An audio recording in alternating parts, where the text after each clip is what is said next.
Здравейте Google, здравейте Google Pixel, здравейте Android операционна система. Говориме за сигурност. Нека да погледнем какво е сигурност и какво не. На този етап намерихме няколко пропуска, които Google са допуснали и са направили операционната система не толкова сигурна.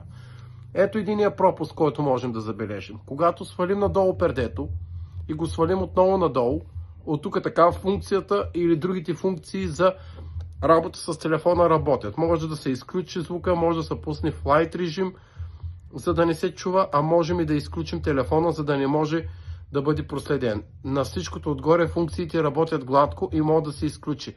Това е първото нещо, което се нарича пропуск на операционната система на Google. Второто нещо, което също не харесваме, ето можем да го включим в лайт режим, той не може да бъде преследван. Аз сега мога даже и да го пусна. Не е нужно даже да имаш парола, за да можеш да стигнеш до тези функции. Другото, което е най-лошото, което можем да забележим,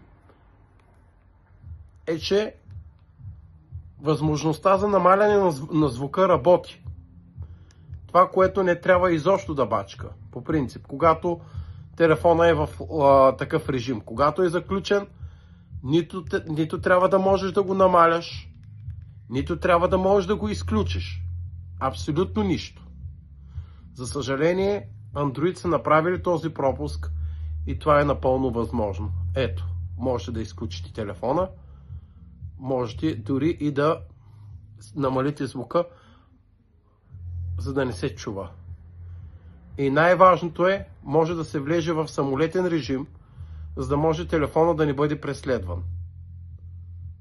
Което всъщност не е добре, наистина. Моля Google, направете спешен апдейт.